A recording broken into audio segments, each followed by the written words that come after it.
কেউ আছে? হ্যাঁ আসুন। ও দিদি, বলছি কি, এখানে নাকি ওই অন্নপূর্ণার ভান্ডার ফর্ম ফিল আপ হচ্ছে। হ্যাঁ হচ্ছে হচ্ছে, বসুন বসুন বসুন। ওই আমি একটু ফর্মটা ফিল আপ করবো। ডকুমেন্টস এনেছেন? কি কি ডকুমেন্টস লাগবে আমি ওই জন্য জানতে এসেছি। ঠিক আছে বলে দিচ্ছি। Aadhaar card, PAN card, voter card, licence. কিসের লাইসেন্স? যদি গাড়ি ফাড়ি চালান। ও, গাড়ির লাইসেন্স আমার নেই। ঠিক আছে, না থাকলে ওটা হবে, এটা অপশনাল আছে। আর জন্ম সার্টিফিকেট, রেশন কার্ড, হ্যাঁ এটিএম কার্ড।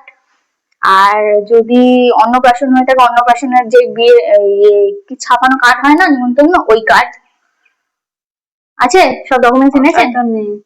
না, সব আজকে আনিনি, তাহলে নিয়ে আসবো। আমি জানতে এসেছি কি কি লাগবে না লাগবে, ওই জন্য। এই তো এই সমস্ত লাগবে, তার সাথে 1000 টাকা লাগবে। 1000 টাকা? 1000 টাকা কিসের? ফর্ম ফিল আপের 1000 টাকা। আমি কষ্ট করে ফর্ম ফিল আপ করে দেবো, 1000 টাকা নেবো তাই?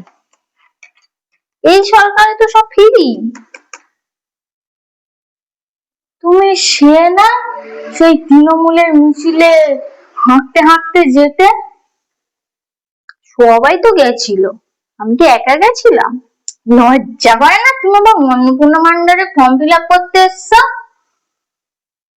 সবার জন্যই দিচ্ছে।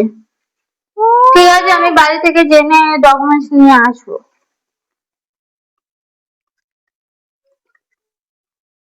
একটা অফিস জোটে না, মেঝেতে বসে ফর্ম ফিল আপ করছে, আবার 1000 টাকা চাইছে। 200 টাকা চাইলে না ঠিক আছে, দেখি অন্য কোথাও নাই।